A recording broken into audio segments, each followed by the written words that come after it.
Sahabat Fresh Juice dimanapun Anda berada.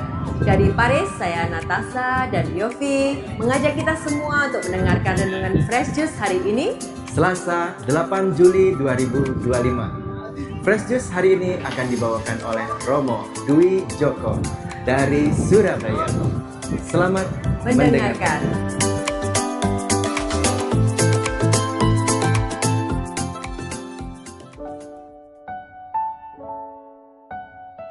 Para sahabat Fresh Juice yang terkasih, selamat pagi, selamat berjumpa kembali. Salam damai dalam kasih Tuhan.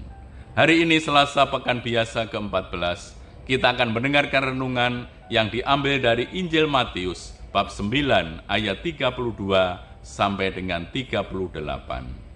Mari kita membuka hati untuk mendengarkan sabda Tuhan. Pada suatu hari dibawalah kepada Yesus seorang bisu yang kerasukan setan. Setelah setan itu diusir, orang bisu itu dapat berkata-kata. Maka heranlah orang banyak dan mereka berkata, yang demikian belum pernah dilihat orang di Israel. Tetapi orang Farisi berkata, dengan kuasa penghulu setan, ia mengusir setan.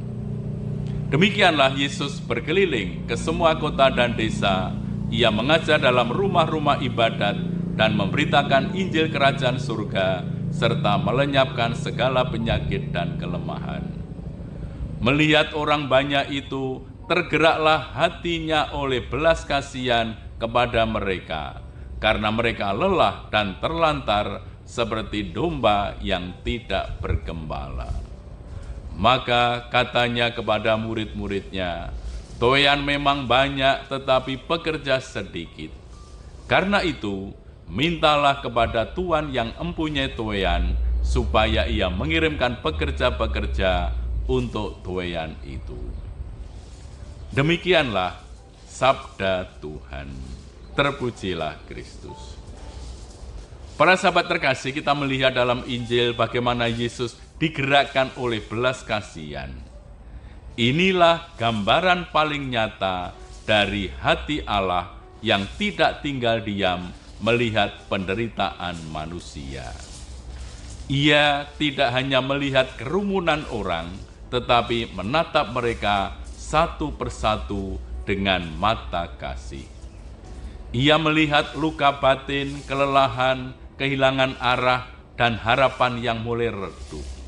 Namun, Yesus tidak tinggal diam, tetapi bergerak karena belas kasihan.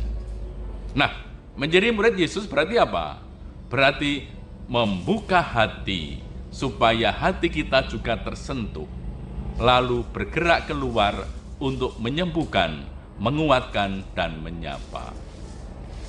Yesus tidak hanya melihat gejala-gejala luar, misalnya kesakitan, kerasukan setan, kebisuan, tetapi ia menyentuh kedalaman hati manusia.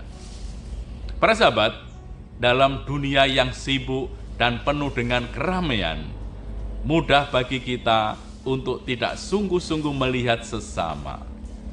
Kita melihat orang-orang di jalan-jalan, di kantor, di rumah sakit, di banyak tempat. Tetapi apakah kita benar-benar melihat mereka dengan penuh belas kasih?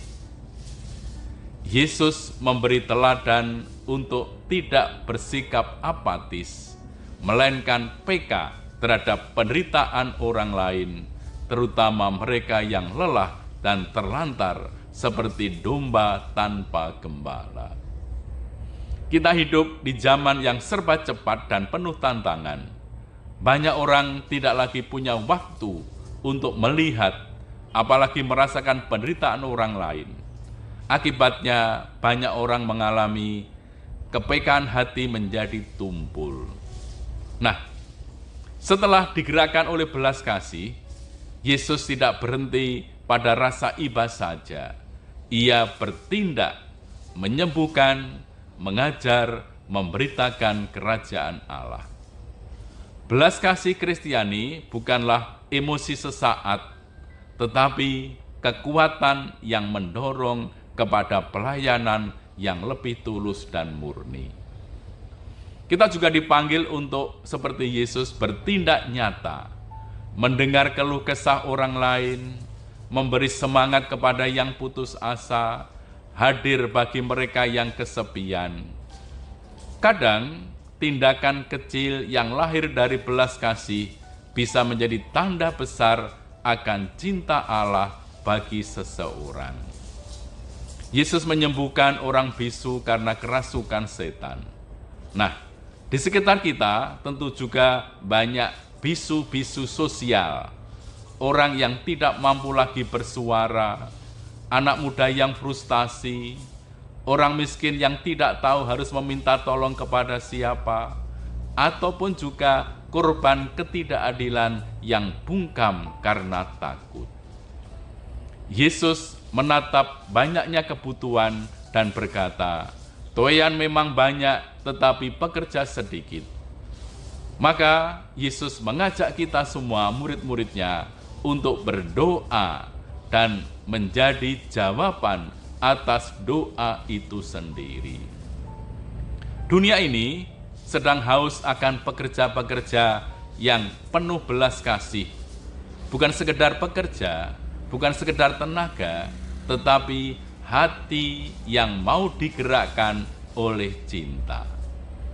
Maka keputusan Yesus untuk mengutus para murid-Nya bersumber pada belas kasih dan bela rasa yang sama mendesak dirinya untuk melakukan karya pelayanan di tengah publik.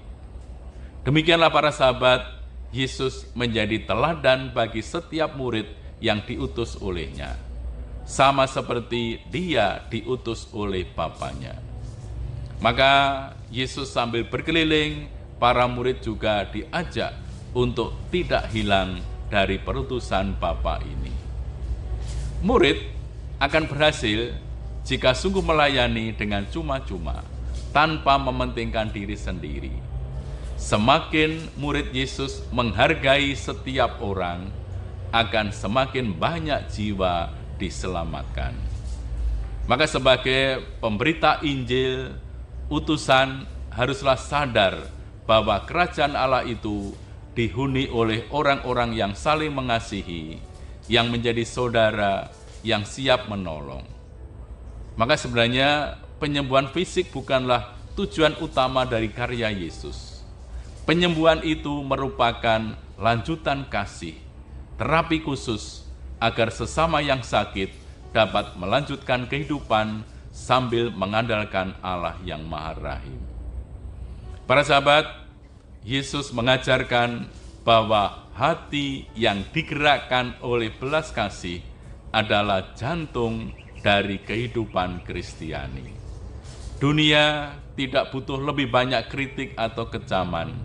Dunia butuh orang-orang yang berani mencintai, berani menyembuhkan, dan hadir. Semakin kita dekat dengan Yesus, tentu semakin hati kita akan dibentuk menjadi hati seperti hatinya.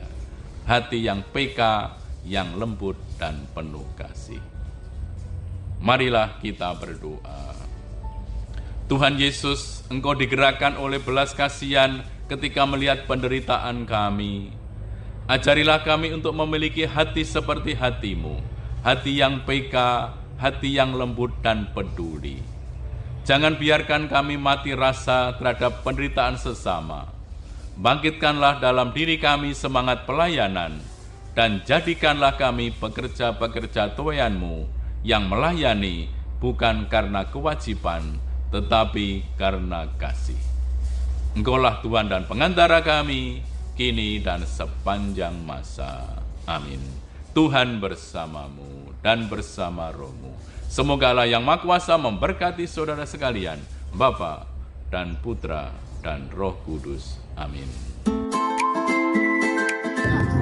Sahabat Fresh Juice, kita baru saja mendengarkan renungan Fresh Juice Selasa, 8 Juli 2025. Terima kasih kepada Romo Dwi Joko untuk renungannya pada hari ini. Sampai jumpa lagi dalam Fresh Juice edisi selanjutnya. Salam Fresh Juice.